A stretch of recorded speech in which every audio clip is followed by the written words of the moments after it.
Buenas tardes. Nuestro grupo trae al Congreso por primera vez en esta legislatura una propuesta de auditoría de la deuda pública. ¿Qué queremos decir con esta propuesta? Que realmente es algo que se está valorando como proyecto por grandes y largos y grandes movimientos sociales a lo largo de las asambleas, a lo largo de toda la periferia europea, que incluso se ha llegado a poner en marcha en cierta medida en otros países de forma histórica. Permítanme que le explique las razones que fundamentan nuestra proposición y que esperemos que puedan servir para que los grupos apoyen nuestra iniciativa. En primer lugar, todo tiene que ver con la arquitectura de la Unión Europea. El creciente endeudamiento de la deuda pública española, un endeudamiento que se ha multiplicado por 2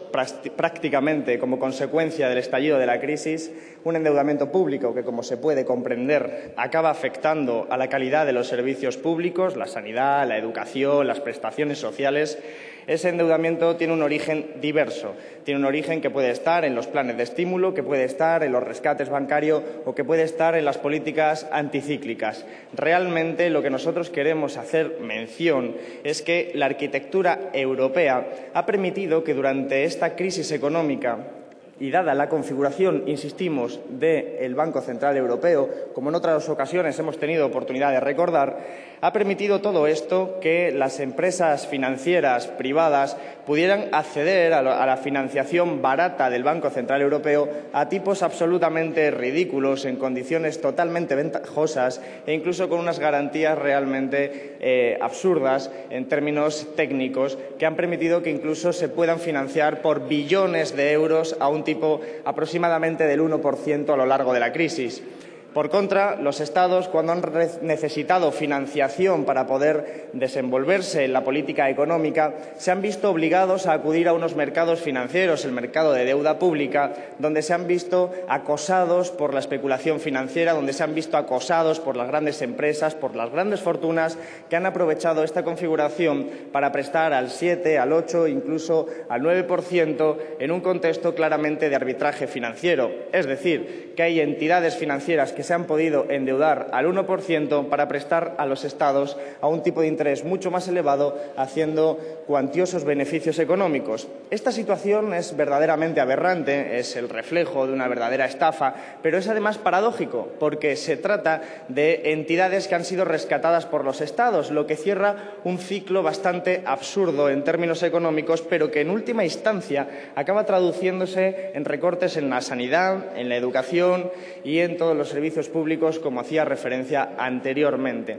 Esta situación, insistimos, tiene que ver con la arquitectura y esto es algo que nuestro grupo quiere dejar muy claro, con la arquitectura financiera y arquitectura institucional de la Unión Europea y particularmente con el estatuto y la naturaleza del Banco Central Europeo. Ante esto, lo que nuestro grupo entiende es que, dadas las políticas de austeridad que ha impuesto el Gobierno del Partido Popular y los diferentes gobiernos de la periferia europea, que han conllevado un empeoramiento de las condiciones de financiación del Estado y, sobre todo y muy especialmente, ha llevado a un empeoramiento de los ingresos del Estado, algo bastante obvio mirando los datos económicos, pues ante esta situación se prevé que este crecimiento de la deuda pública se haga absolutamente insoportable. Ya hay indicadores que lo manifiestan. Es decir, el déficit primario está descendiendo a una velocidad mucho más elevada que el déficit público. Y eso cuando consigue descender, cuando no se tienen en cuenta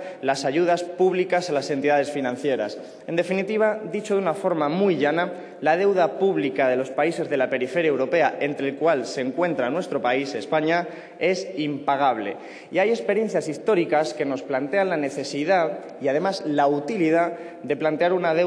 auditoría de la deuda pública. Casos históricos como el de Estados Unidos, cuando invadió Cuba, casos históricos como el de Estados Unidos cuando invadió Irak, casos históricos como el de Argentina o como el más reciente del año 2007 de Ecuador, manifiestan que establecer una auditoría de la deuda pública para determinar, a partir de un criterio que se establezca democráticamente, qué contratos tienen que ser reformulados, es decir, ir compartimentando los contratos para saber realmente cuáles son legítimos y cuáles no son legítimos. Es decir, saber cuáles se van a pagar y cuáles no se van a pagar, o cuáles se van a pagar en condiciones absolutamente diferentes. Esto es algo muy necesario, entendiendo que el lastre de la deuda pública es suficientemente importante como para servir de palanca financiera para la destrucción del estado del bienestar. Dicho de otra forma, si no se hace esta medida, que debe de ir acompañada por muchas otras medidas, indudablemente no estamos hablando sino de un alivio y no de una solución, si no se acomete esta medida, estamos abocados a seguir destruyendo todos los servicios públicos, porque estaremos aceptando el marco institucional, el tablero de juego, las normas que nos imponen desde la troika y que nos llevan definitivamente a ese abismo económico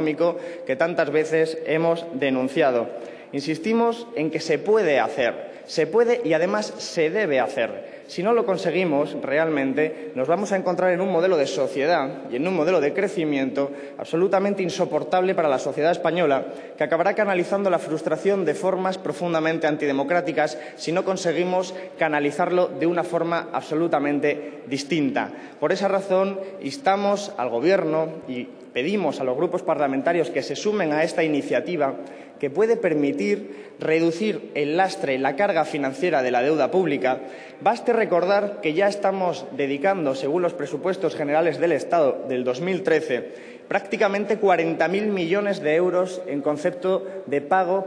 por intereses de la deuda pública, algo que, para contrastar, puede ser absolutamente imposible de pagar, como decía anteriormente, pero que si se compara con cantidades como los 700 millones de euros destinados a culturas, pues nos dan muestra de la magnitud del problema. Insistimos también en la necesidad, por si alguna de las críticas va en esa dirección, de acompañar esta medida con otras que ya se han sumado a otras iniciativas planteadas por nuestro grupo, como una política monetaria expansiva por parte del Banco Central Europeo, lo cual también entendemos necesita previamente una recomposición de la estructura del Banco Central Europeo.